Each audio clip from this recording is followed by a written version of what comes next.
Good morning.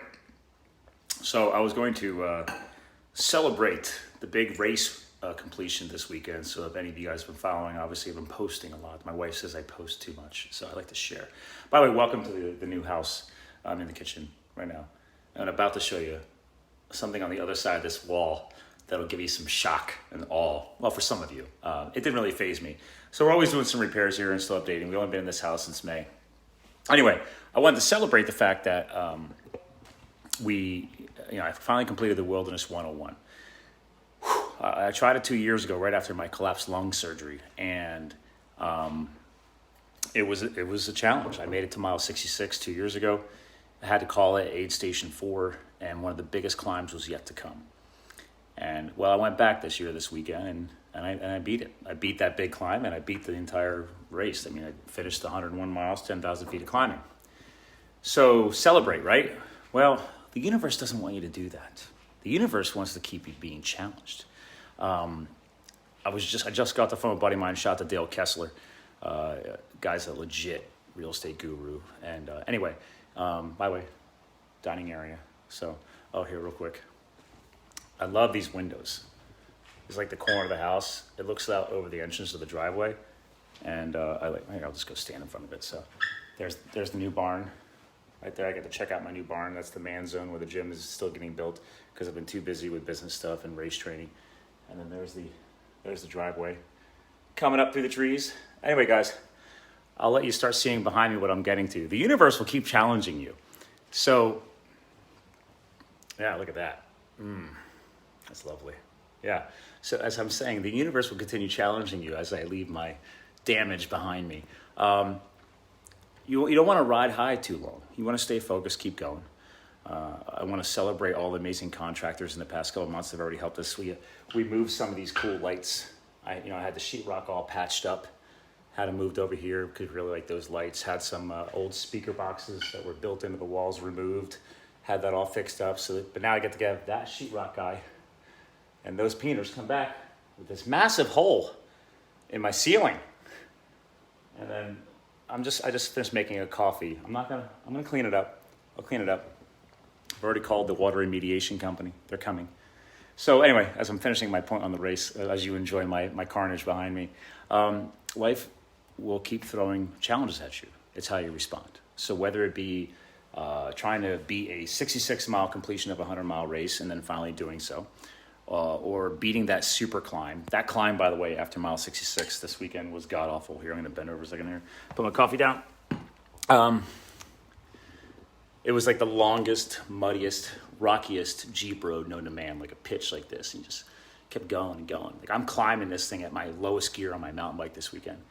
And like two guys that are faster than me who passed me earlier in the race turn around on the climb and go past me. First guy goes, fuck that. And as he's zipping by me, meaning he bailed. He did not finish the race.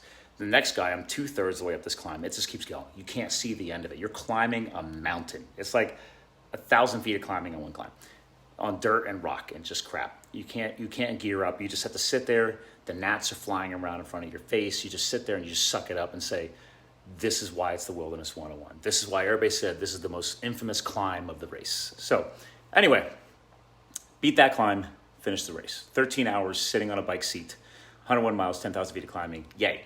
I wake up this morning and I was trying to sleep in for an extra hour just to recharge. And the wife's like, babe,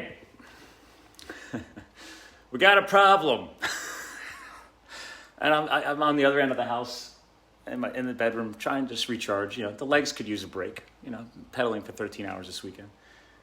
She's like, I got a big hole of a problem. I'm like, what? So I jump out of bed. I run down the hallway. It's 8 o'clock this morning. I find all that. Yeah. So that's our brand new couch. That just got delivered like a month and a half, 2 months ago. That's the brand new coffee table that we just built last week. Actually, she built it. I've never owned a brand new TV because I've just lived so minimalist over the years. I bought a brand new 75-inch TV. That piece of sheetrock peeled off and smacked the bottom corner of the TV. I haven't even turned it on yet. Hopefully there's nothing wrong with that. Hopefully it's just something I can wipe off with a little rag and some cleaner. But yeah, here, I'll flip the camera around. It's, There you go. There's that. There's all that. There's all that. There's all that. And all that. So that's my attic.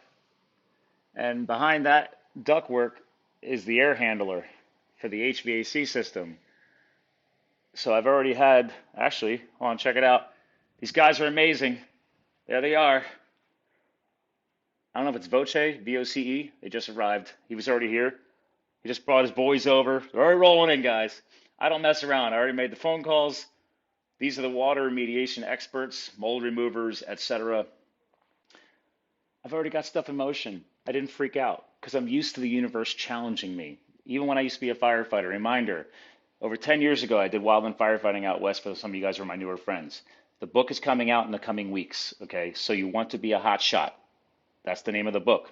You can go get on my email list at scottmulvaney.com or soyouwanttobeahotshot.com and get on the waiting list, and I'll notify you when the book launches on Amazon.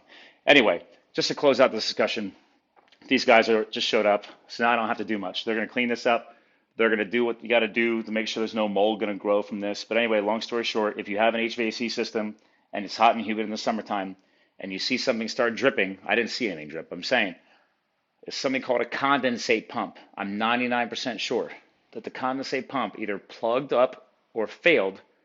And as your AC system is running and chilling your air, moisture is being collected off of the cooling coil and it has to go somewhere. Well, the condensate drain pump's job is to pump it outside of your house through a tiny little hose. If it gets plugged or failed, the water will just build up in the drain pan up there. And then it'll leak out and do this. So 99% sure, but these are the experts. It's also going down through that wall because in the garage below, I have water dripping in the garage space through the ceiling.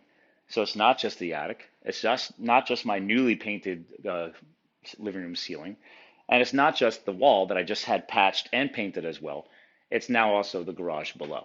So there's my adventure for my Monday morning. I just want to share that for you guys from my new house. I will close out with this great view because I do love this view. And just say thank you for tuning in. Thank you for everybody who cheered me on at completing this crazy endurance race. It's my first ever ultra race. I've never done 100 miles on a mountain bike. I've done it on a road bike. So anyway, these guys just rolled in. I'm going to make sure they can get stuff done. Thanks for hanging out. And remember, the universe will keep challenging you. Just roll with it and keep overcoming. Later, guys.